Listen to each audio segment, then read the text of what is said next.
Math 287, Quest to College. I'm Joe Vasta, and today we are covering section 4.7, change of basis. So our instructions happen to be find the component vector of V relative to the ordered basis B. That is, find this. So this is a little confusing because we have not defined what a component vector is, or we have not talked about ordered bases. So let's take a look at the definition sheet. So here's some definitions, and all these definitions are, you might have noticed these are not on the PDF next to the video. It's because this definition sheet is from the main page of my website. So you can get the definitions there. And here we are. Definition. An ordered basis is a basis in which we are keeping track of the order in which the basis vectors are written. So an ordered basis is really a sequence of vectors. A sequence we're keeping the order. Okay. Definition. You have a vector space with an ordered basis B. And I'm going to put three vectors in that ordered basis, v1, v2, v3. So obviously this vector space has dimension 3 because the basis has the three elements there. Let V be a vector. Then V can be written as a linear combination of these three vectors in the basis. And that is the unique representation of V as a linear combination of B. Okay. The component vector of V relative to B is written like this. So all it is, you can write it as a column vector or an ordered triple. All it is the C1, C2, and C3. We use the notation this right here. So this is overwhelming when you see it for the first time. And in the context of an example or two, you'll go, oh, well, this definition isn't so bad. So let's go take a look at this example. They want us to find the component vector. Okay, so what am I going to do? I'm going to look at this. Vector space is R2.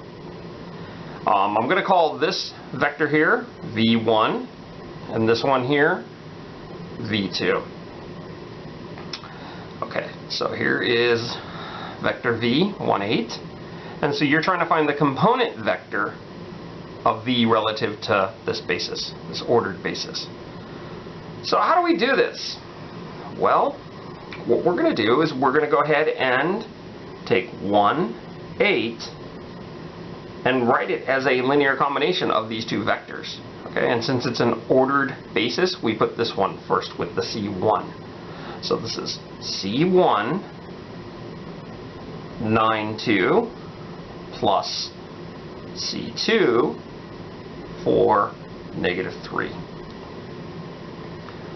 Okay, so we know that we can find a C1 and C2 where this works, and because this is a basis, there is a unique solution to this, finding a C1 and a C2. Okay, so this yields two equations. Looking at the first components, we have 1 equals 9C1 plus 4C2. Looking at the second components, we have 8 equals 2C1 plus a negative 3C2. So I'll write that down. 8 equals 2C1 minus 3C2. Now we could write the augmented matrix. That's what I'll do. I'll write the augmented matrix on this, knowing that the right hand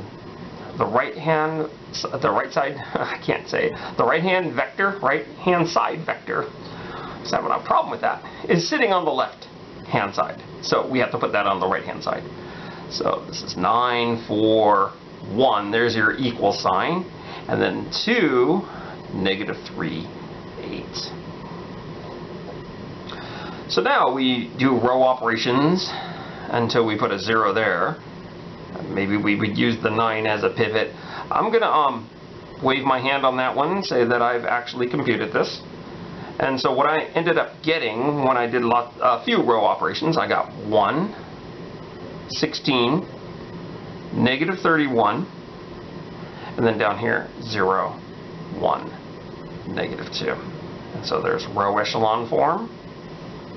It's not reduced row echelon form, and I don't really care about that. But it's row echelon form, and from the last equation, so I did all the work right there. The last equation, the last row, because this is C1, C2, gives me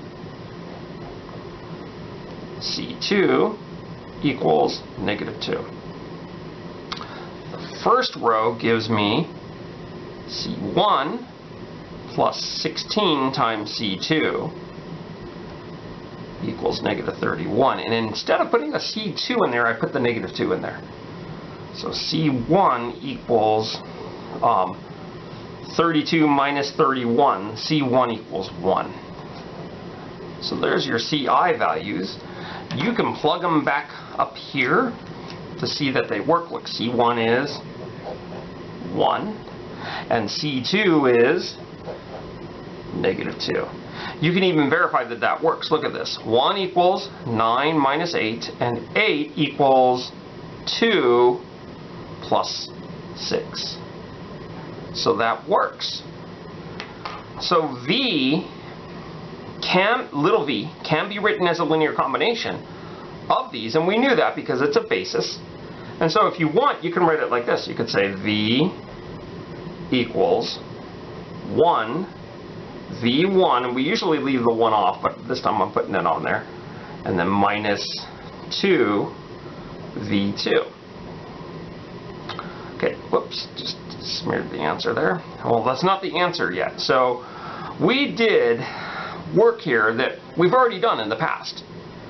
But now what we're going to do is now we're going to write the component vector. Okay, so how does this work?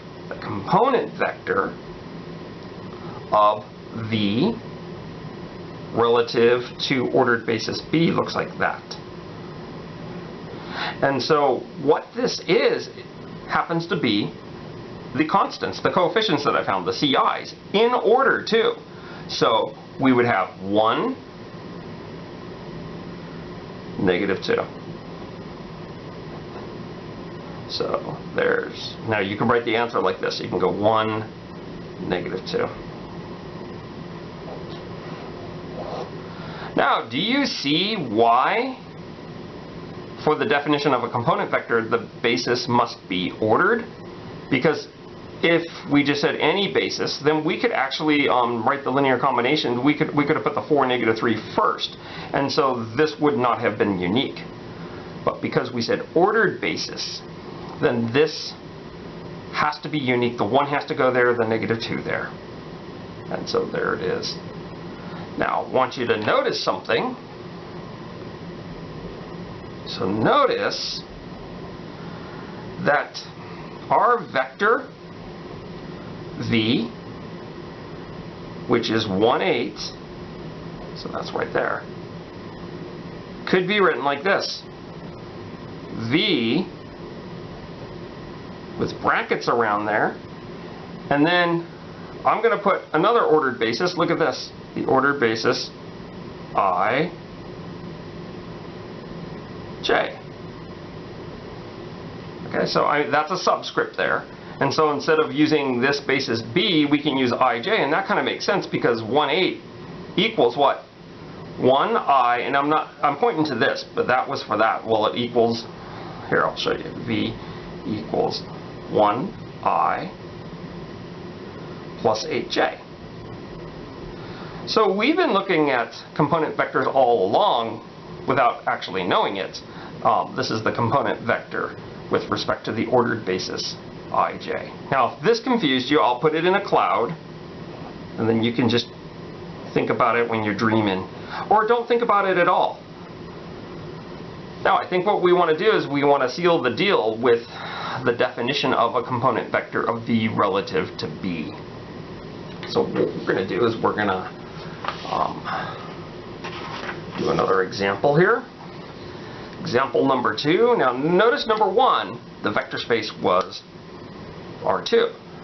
So example 2, the vector space doesn't have to be R2.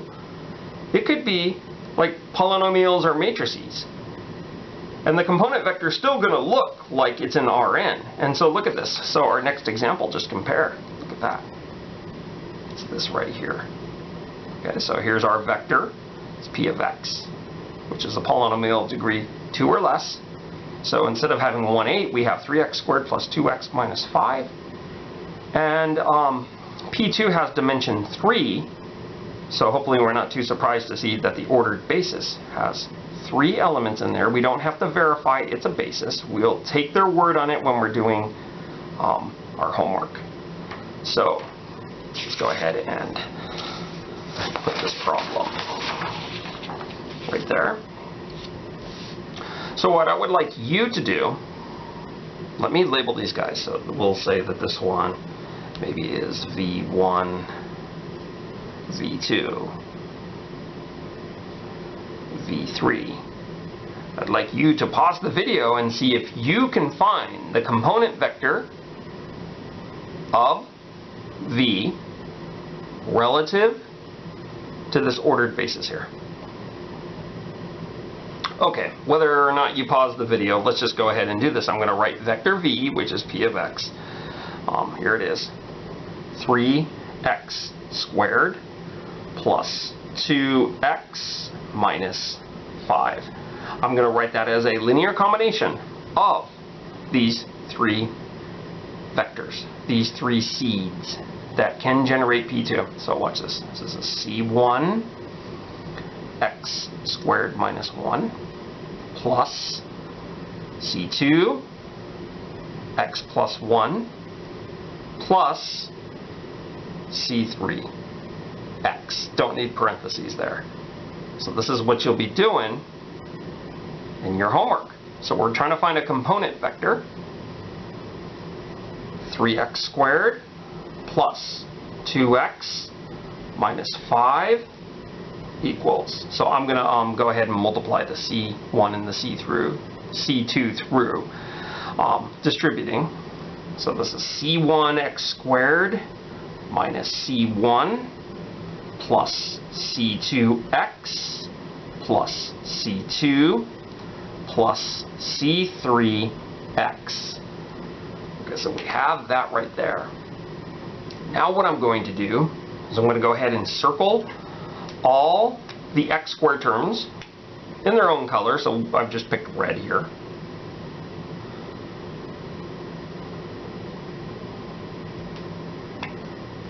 So look what I have here. I have 3 equals C1. Okay, I'm going to go ahead and circle all the x terms in a different color, blue.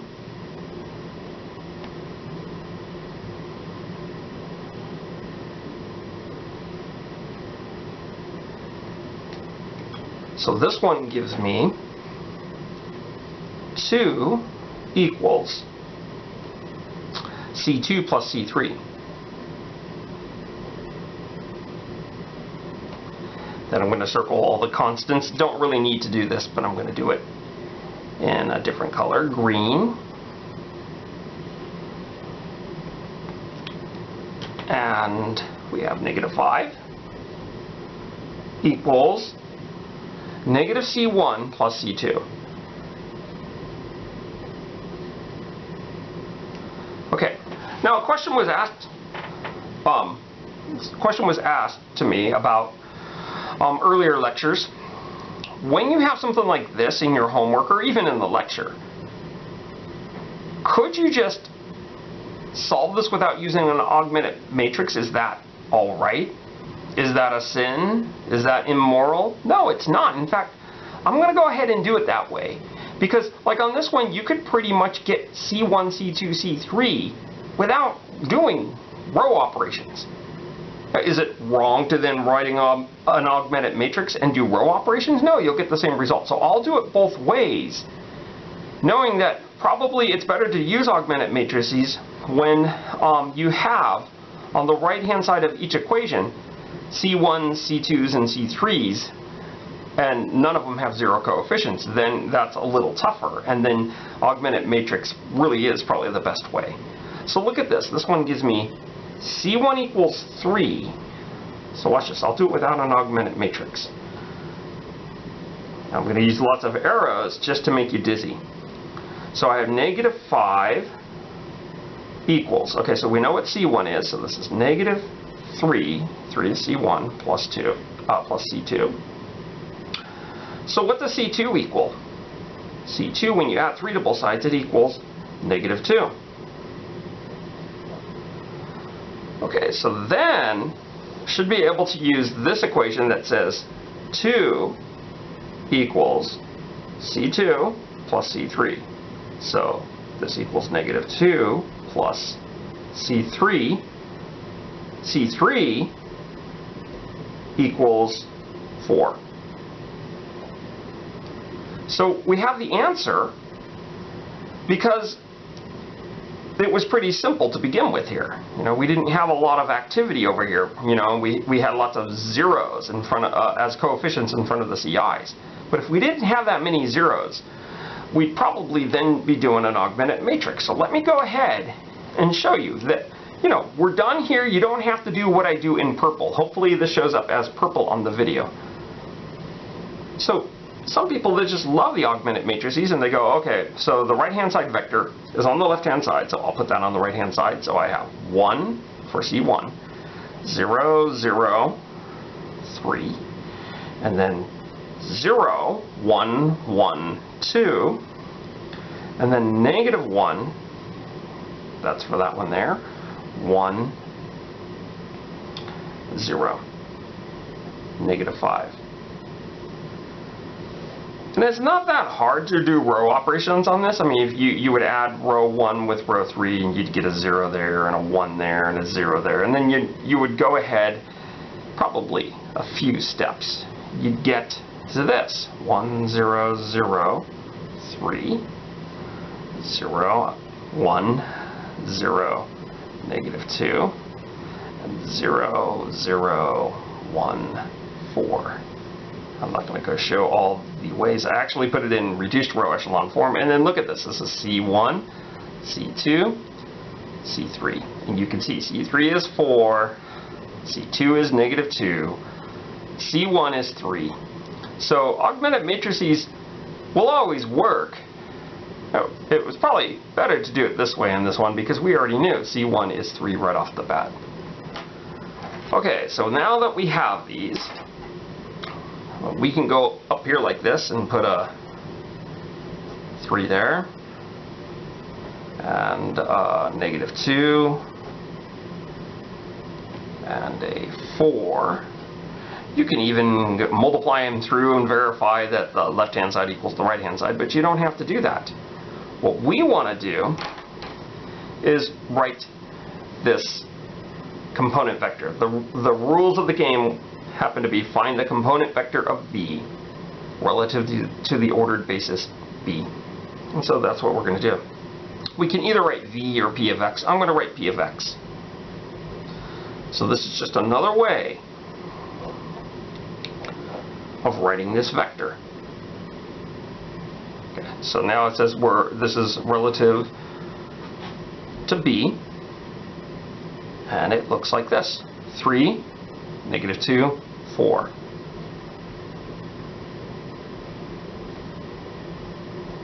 And there's the answer.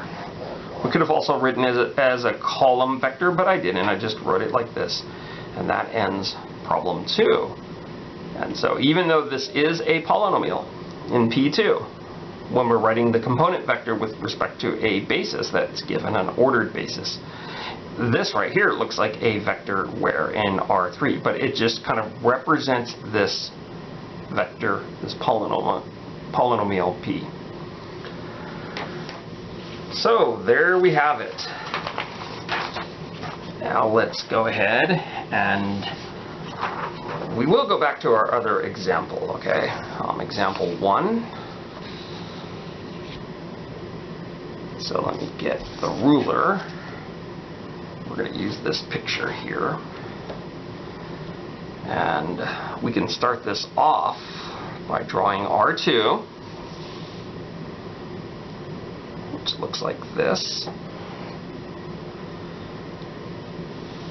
Here's X and Y. And in example 1, we were given vector 1, 8.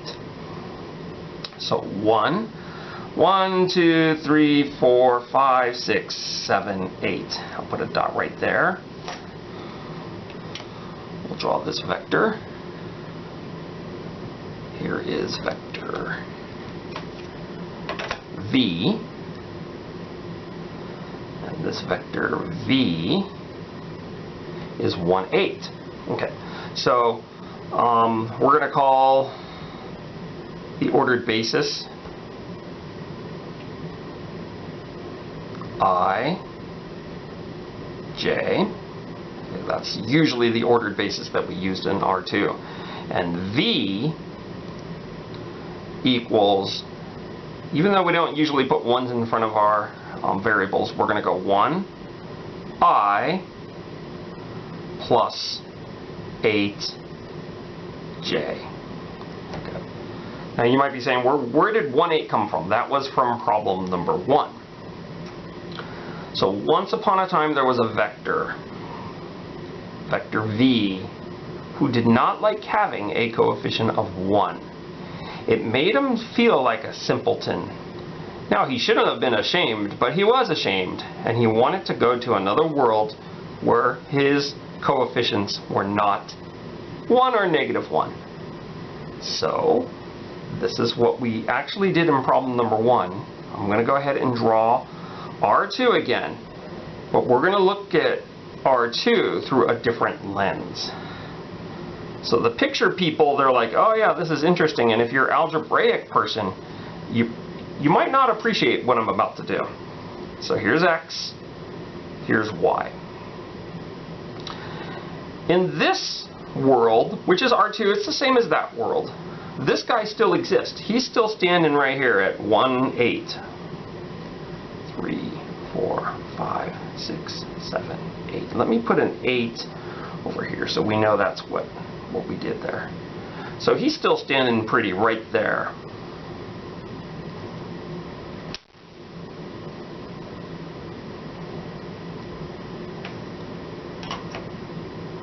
So there he is. He looks like the same guy, doesn't he? So V. And you're like, what are you doing, Joe? Well, what I'm doing is now this world here. So this world right here, when we say the ordered basis is ij, that's great. Any vector in R2 can be written as a linear combination of I and j. Well, when we put on a different lens and we're looking at the world through a different lens, now the world looks like this. Here's basis B, and its ordered basis is V1, V2. Okay, and just to remind you, from problem number 1, V1 is 9, 2, and V2 is 4, -3. Okay, so that's what it was. I mean, if you don't believe me, all I'm doing is looking at stuff from this problem here. And we also, remember how we wrote this up and it said V equals 1V1 minus 2V2? So that's what we have. I'm going to go ahead and say V, vector V equals 1V1 minus 2V2. And the component vector we found for problem number 1 was 1, -2. So this vector puts on another lens and he says, aha, I feel like I'm in a different world. He's still in R2. Does the story end happy? No, it doesn't, because look at one of his coefficients is a 1, and that's exactly what he hated about living up in this world. So he's really mad. So what are we going to do? Well, he's going to try to go to another world. So the world that we're going to take him to is R2 again. Looks like this. Here's X and Y. And this world, R2, this different one, is going to be governed by a different ordered basis. And so we better call this ordered basis C. And so we'll call these guys, we're running out of letters, W1, W2. So that's what we're going to call that right there. And you know what? He still looks the same.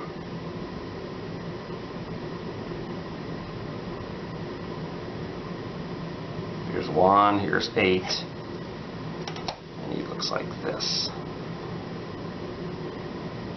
So he's the same vector, but he's trying to find a world that when he's written as a linear combination of the ordered basis, he does not have 1 or a -1. Now you're saying, why are you saying that, Joe? I'm just trying to make the story interesting. Who cares if the coefficient is 1 or -1? But in the story, if you're going to be, some of you are going to have kids later on, some of you might already have kids. You want some good bedtime stories. And what better place to get them than a linear algebra class? So, wow, what is he going to be? Well, we'll find that out, okay? And so I'll tell you what W1 and W2 is. But I really don't want you to figure this out. So I actually want you to hold off on this. W1 is 2, 1. And W2, it better be a basis, so I better not make that a multiple of that. How about -3, 1? Okay. So, of course, we can do the same thing. We could try to write 1, 8 as a linear combination of those, see what C1 is, see what C2 is, and then go, aha, and then write up the answer. But I'm not going to do it that way because I need to accomplish another goal that we haven't done. Now, before I accomplish that other goal, I'm going to show you something that will really be twisted. Okay? Let's go back over here. You notice, well, maybe we should go back over here. You notice that when we first learned how to graph, we had the point 1, 8. You'd go 1 in this direction and 8 up, and then sometimes you may have had an algebra teacher that made you draw a rectangle and then connect. Say, oh, the point is on the opposite side of the opposite corner of the rectangle than the origin. So let's take a look at this. We had, okay, the other thing to say about that is, where's my green pen? Is here's, it won't even show up, will it? Maybe I should use this pen right here. That's still not going to show up. Okay, but that's I and J right there. Okay, so I and J are right there. This is what I'm going to do. I'm going to draw V1 and V2 on this graph. And I'll make them as red vectors. So V1 is 9, 2. Okay, 1, 2, 3, 4, 5, 6, 7, 8, 9. Oh, also know that this is not going to be perfect because I'm not using grid paper. Okay, so what I'm going to show you is something that's kind of neat. 9, 2 is about right here.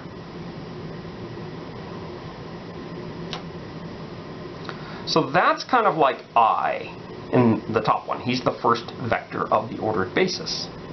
He looks like this. Okay, and then 4, -3. So I better put some tick marks down here. So 1, 2, 3. Here's -3. 1, 2, 3, 4. Here's 4. I hope you can even see this on the video. If not, the PDF might be the thing to look at.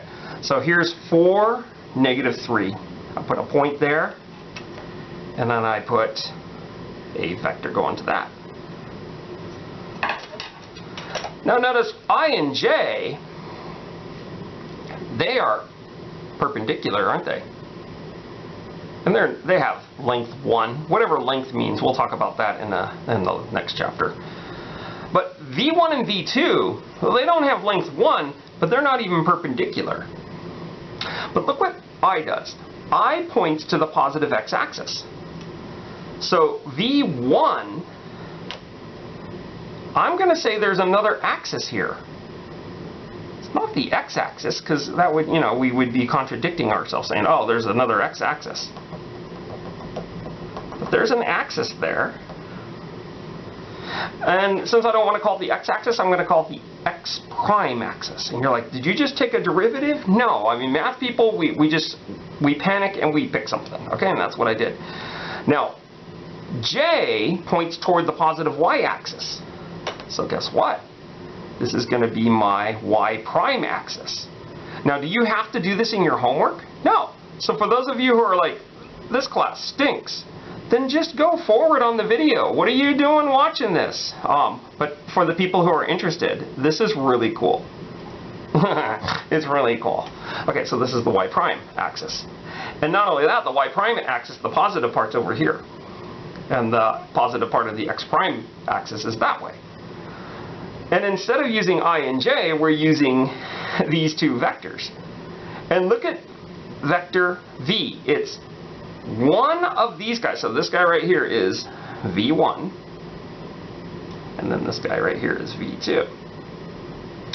So what we have, hopefully I won't ruin this, is this vector is actually written as a linear combination of these. Kind of like this right here. So what we do is, this is 1 v1, which is this guy right here, which I'll do yellow. And then this is minus 2 v2. So multiplying v2 by 2 brings it like, it doubles its length, and then putting a negative in front of it makes it go that way. So I have to try to double the length. And then what do? I draw, see, it's not going to be perfect. I draw a parallelogram, kind of like I drew a rectangle for that one, and that tells me vector v. It's written as a linear combination of those two vectors, v1 and v2, just like it was over here, I and j. So the geometry, you're not going to have to do this in your homework, but you are going to have to find component vectors. I present the geometry because some of you are computer science majors, and you may have to use something like this when you are working on virtual worlds. Virtual worlds, what does vectors have something to do with virtual worlds? Yeah, when you do a rotation in a virtual world, and we'll talk about that. So now, here's the situation. You've got the component vector, it's 1, negative 2, or you have v is 1, v1, minus 2, v2. And you want to see what he's going to look like over there.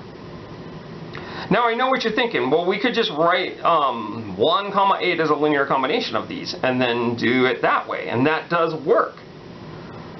But suppose you had 1,000,000 vectors over here. And maybe the 1,000,000 vectors were representing an image. And you want it to change all 1,000,000 vectors so they are now in this world. And perhaps what you're trying to get out of that is a little bit of movement or a rotation. Well, we wouldn't want to then start from 1, 8 and go back to I and j. We would like a fast way of doing that. Is there a matrix P that will grab vectors from this world in terms of their components, 1, negative 2, and translate them into vectors in world C? And that's what we want to do.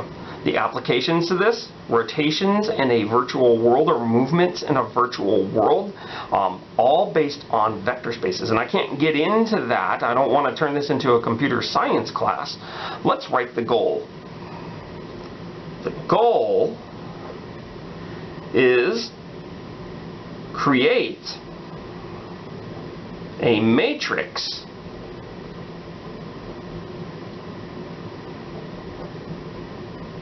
that will change the world. I'm just kidding. That will change vectors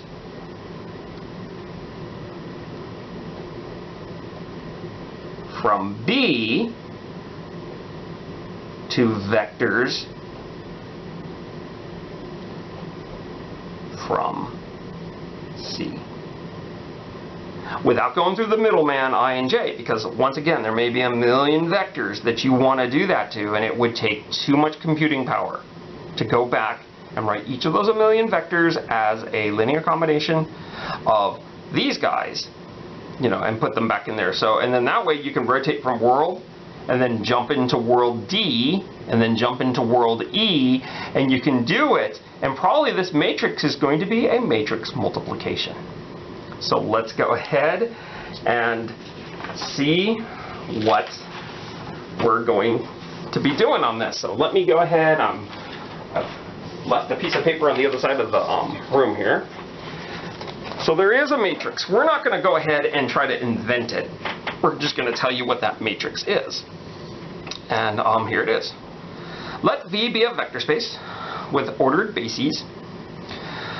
B, which is V1, V2, V3. So my definition has dimension 3, but ours is dimension 2. It doesn't matter which dimension. So you have ordered bases B and C. The matrix, which is called P, and look at this subscript. This is weird that the arrow would be pointing to the left, but that's there for a reason, and we'll go over why that makes sense. But right now, this is really weird. So the matrix, it's called the change of basis matrix. There is a matrix that exists that can achieve our goal, and it's gotten by writing each of these vectors from the old ordered basis, writing each of their component vectors with respect to C, or relative to C. Sometimes I'll say with respect to C, but I think it kind of means the same thing. And then so this is going to create maybe a column of 3 things and a column of 3 elements and a column of 3 elements. So this change of basis matrix is going to be 3 by 3 when you are working in R3. This is called the change of basis matrix from B to C. So it achieves our goal. This matrix changes vectors written in terms of B to vectors written in terms of C. And we'll see how that does it, but right now we want to do an example. So that was our definition, and I know you're thinking to yourself, whoa, what am I to do in my homework? Okay, so let's take a look. So we'll come back to this picture, by the way. Find the change of basis matrix from B to C. And it has to be written this way. So when you're doing your homework, don't write this thing and then write a B here and then arrow going to the right and then C. Okay? So find the change of basis matrix from the ordered basis B to the ordered basis C. And here's B, here's C. Those were the bases that I had in the picture. So I did write 2, 1, negative 3, 1 for W1, W2. So let's go ahead and do this problem. First of all, let's write up this definition of change of basis. So what is this thing? It's weird notation, isn't it? So that's just a matrix name. And if we look at the definition that I did was for 3 dimensions, and we are actually 2 dimensions here. So what it's going to be, it's going to be, let's write these as V1, V2, and then this is W1, W2.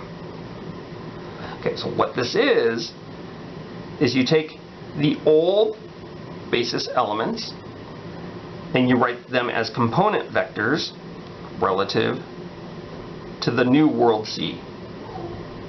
So there's the first one.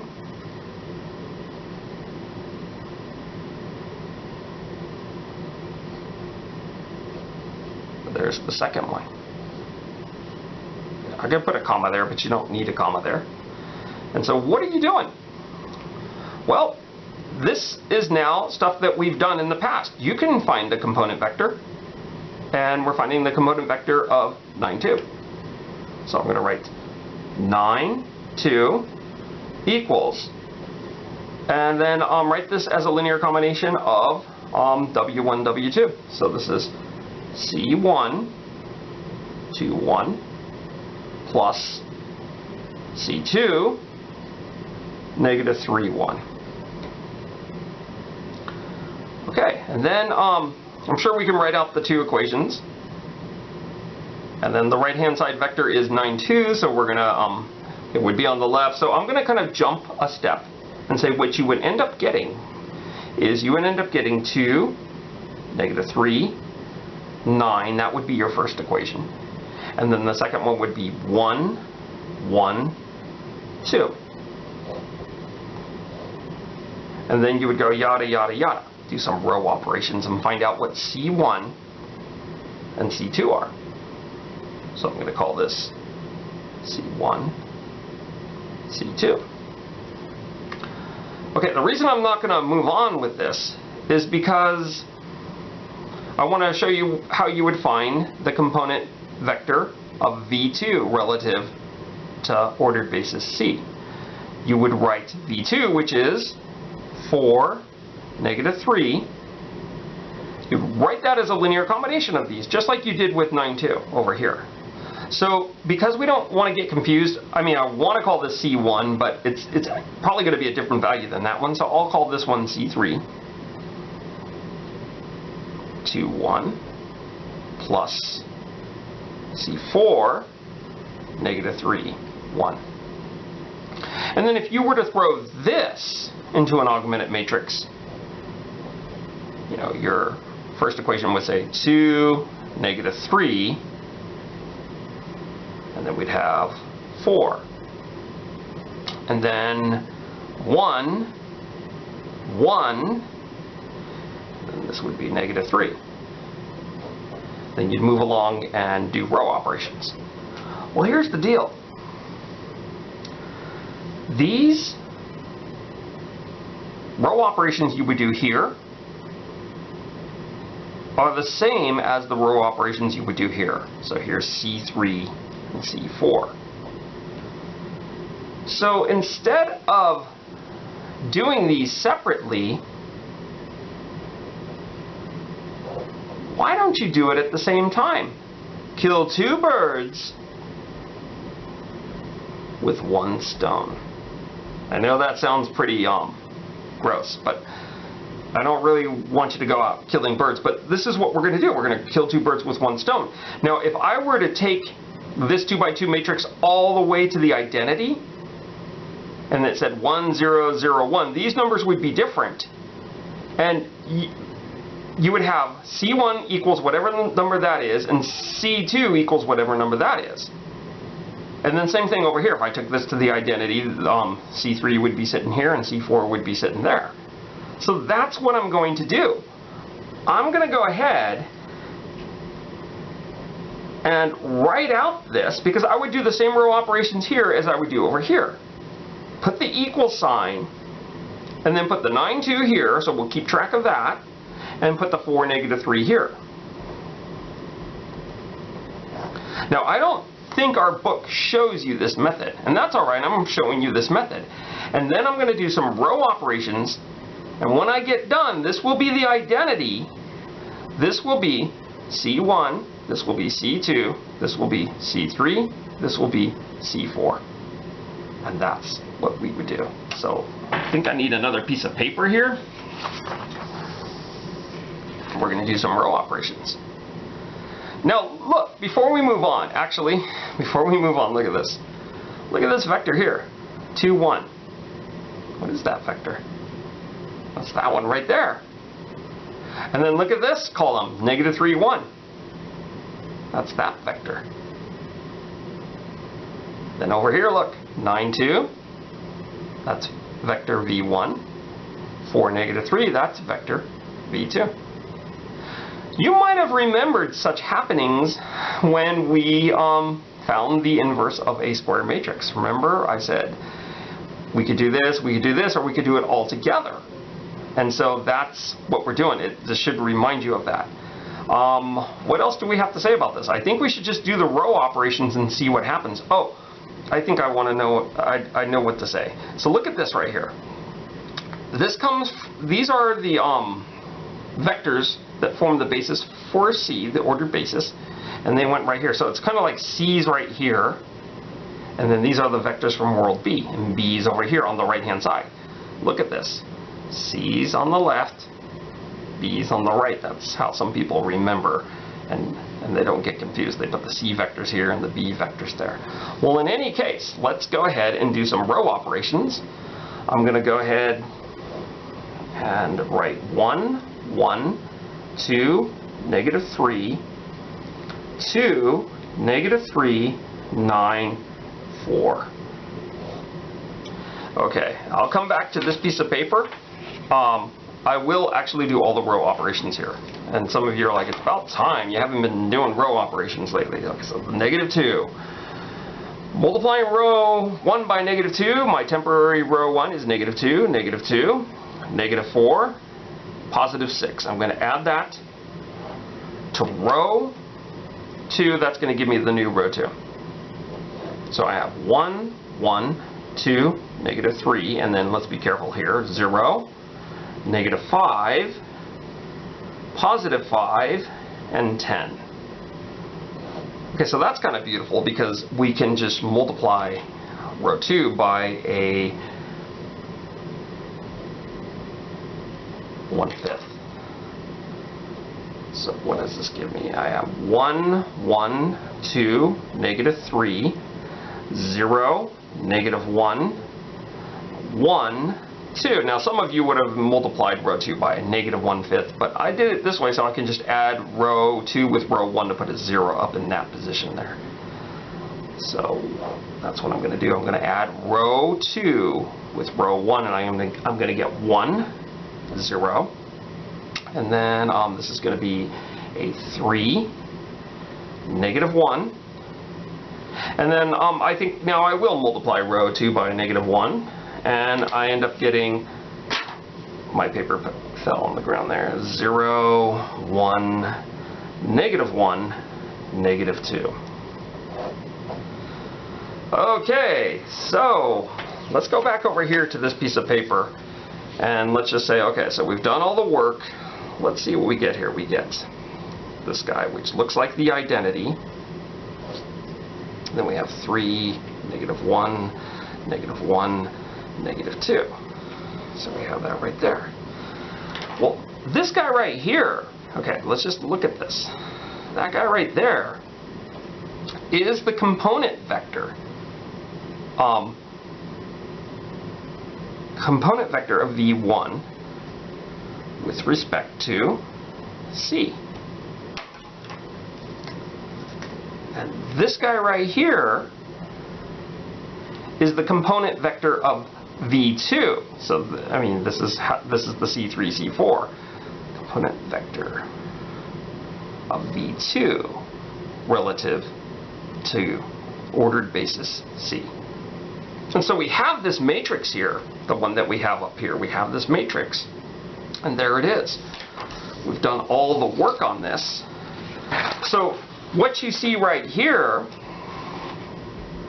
is our answer. Our answer looks like this. P with this subscript equals this 2 by 2 matrix. 3, -1, -1, -2.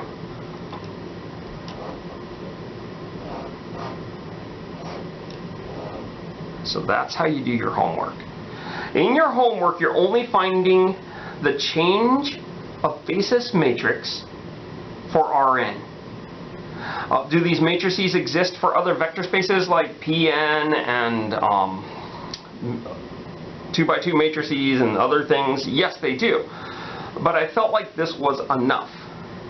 It does. So change of basis exists for other vector spaces, but that's what we're doing in our homework for change of basis. Now, component vectors, we'll be finding those with other vector spaces, but change of basis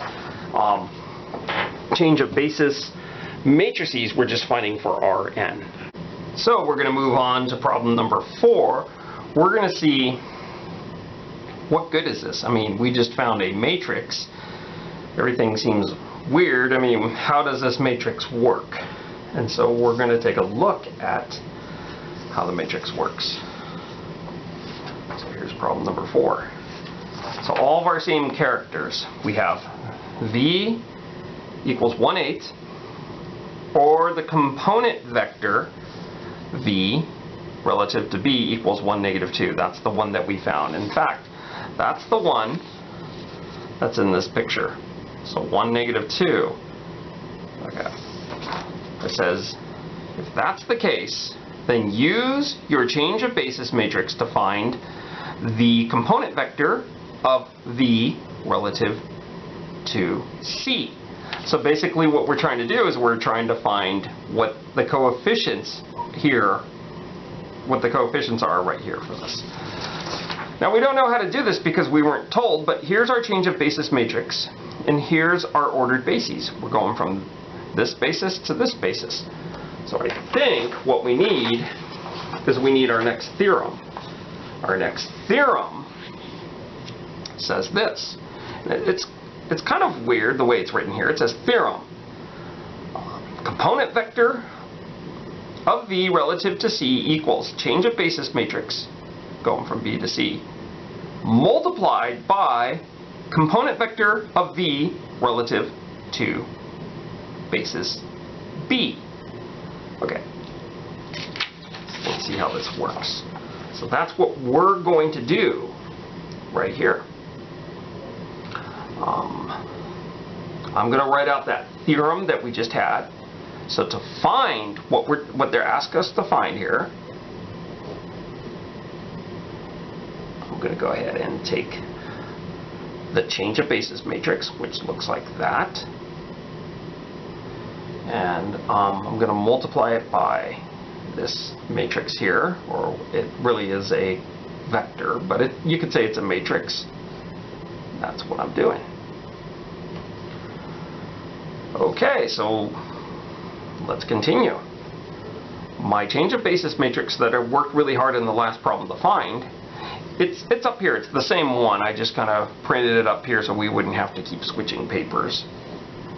It's 3, negative 1, negative 1, negative 2. I'm going to multiply that by the component vector of V relative to B, which that's what we found, I think, in problem number 1. So this is 1, negative 2. So let's see what we get. We get 3 plus 2, which is 5, and negative 1 plus 4, which is 3.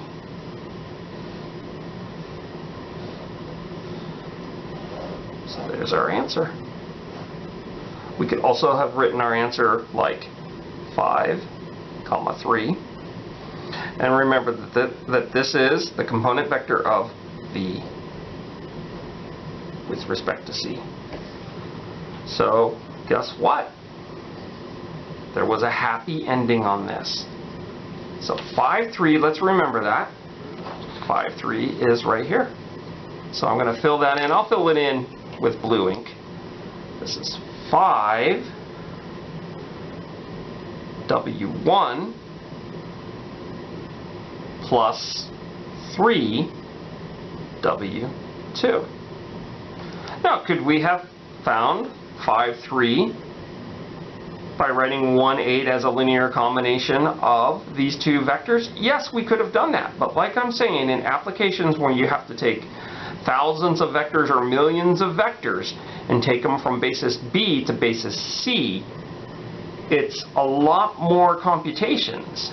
To do it the other way, it's easier to find the change of basis matrix and then hit everybody with a multiplication. Look how fast that was. Look, see our work right here? All we did was multiply, which is pretty simple to do on the computer. You can verify that this is true because 5W1, that's, let's just look at the first coordinate. That's 10, and then plus 3W2 minus 9 is 1.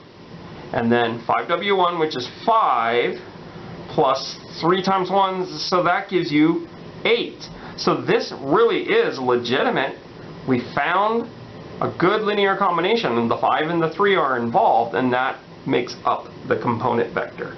So this story, this bedtime story, if you're still awake, by the way, has a happy ending, because now vector V does not have a 1 or a negative 1 for a coefficient, but is he really happy?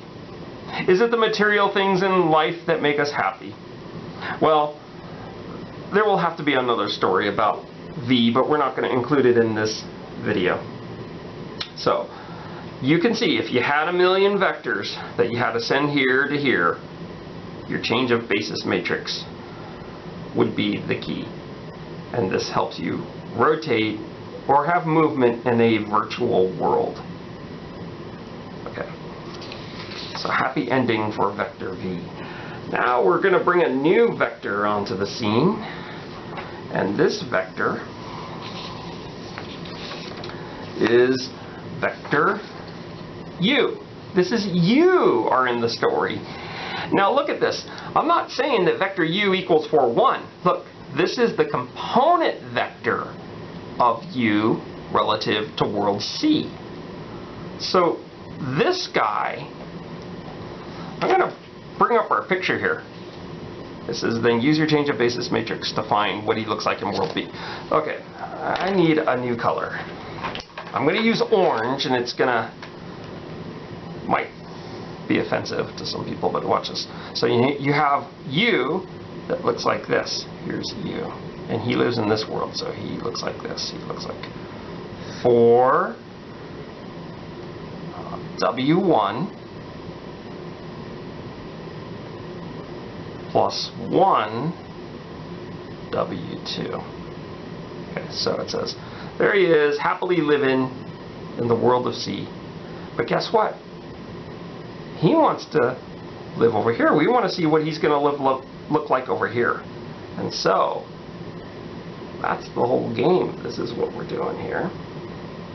So what is he going to look like written in terms of V1 and V2? So here's the deal. You have a change of basis matrix. That's a 2x2 matrix in our example. You can go from world B to world C. Do you think there exists a matrix that goes back, that goes from world C back to world B? And the answer is yes. What do you think that matrix would be? It wouldn't be matrix P, it would be matrix P inverse. That's going to be the key to this. Now before we do this problem, I have to point out one more thing about this notation. So I'm going back to problem 4. I know this is all like weird that I would think of this. Look at this. You might have wondered, I hate this notation. You know, you would have said, I hate this notation. Why can't we just go B and then arrow and then C? Well, we already talked about how this notation can help us when we're trying to find the change of basis matrix. You put the vectors from world C on the left and the vectors from world B on the right. But I don't think that's the reason they had that notation. I think the reason they have that notation is, look, this vector right here, he's in world B, isn't he? So he's the component vector. And you are doing what? You are multiplying him in that way. See, notice the arrow. You're kind of multiplying him into that change of basis matrix. And you can kind of see, oh, that's probably why the notation is that way. Because after you multiply him in, it becomes something in world C. And maybe that was a cheap shot at trying to explain the notation, and it could have been. I don't know.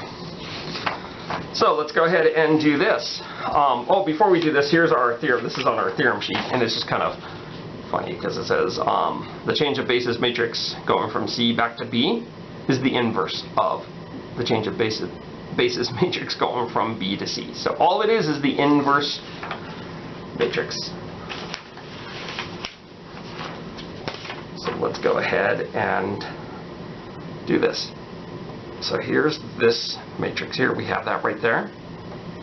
What we want to do is we want the matrix that goes from C back to B. Okay, so that's what we want. Because we want to take this component vector relative to C and change him to a component vector relative to B. Now to do that, that's the inverse of this guy. Okay? Now do we remember how to take the inverse of a 2x2 matrix? Yeah, hopefully you're using the shortcut where you go 1 over the determinant. 1 over, what's the determinant? AD minus BC, so this is -6 minus a 1, so that's -7. Switch your DNA. negate your B and C. Now on the first exam, yes, you wanted to multiply the -1/7 through. But for this application, I'm going to keep the change of basis matrix going from world C to world B just like this. So now, this is what we're after. Here is the component vector of U relative to B. This equals change of basis matrix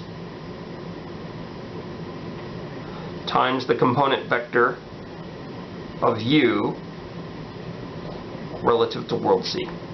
So the notation is just, wow, I mean, you're just overwhelmed, like, oh, what is this? All this says is a matrix equals a matrix times a matrix, where two of those matrices are column vectors. So we don't know what this is, and that's what they're asking us to find. Find this component vector relative to B. So we've just computed this guy right here. It's the mechanism that takes us back. If you want a picture, that's this guy right here. We've found P inverse, and so now we're gonna take a vector over here, this orange one, and we're gonna see what he looks like over here. Okay, so -1/7. I'll multiply that in at the end, okay? -2, 1, 1, 3. Okay, and then component vector of U relative to C, well, that's given. This is a new guy. We haven't really studied him until this example. Okay, let's see what we get here. -1/7. We have -8. Plus 1 is -7. Well, that's going to be nice. And then 4 plus 3 is 7. I figured since we were telling bedtime stories about vectors, I'd make a happy ending on this one. A happy being, he's got nice integer values. So look at this. Looks like this. 1, -1. Which you can write as an ordered pair if you want. 1, -1. And that happens to be this guy. I'm just being redundant here. Okay, so, I mean, you could put any of these as your answer right here. So there it is. There's your change of basis matrix. What does this mean on the picture? So 1, -1. It means this. It means vector U is 1, V1 minus V2.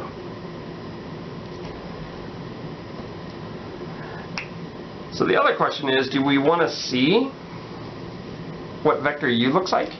What does he really look like? I'll put a U here. I mean, vector V was what?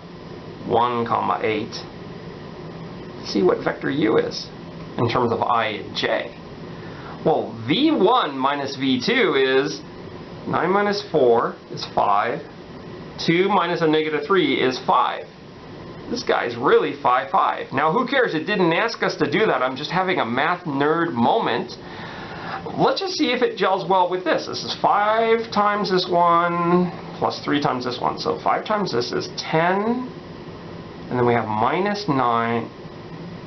Wait, did I do that right? Oh, I'm looking at the wrong one. Okay, the orange one. I'm sorry. 4 times W1, that's 8. And then this is -3 is 5.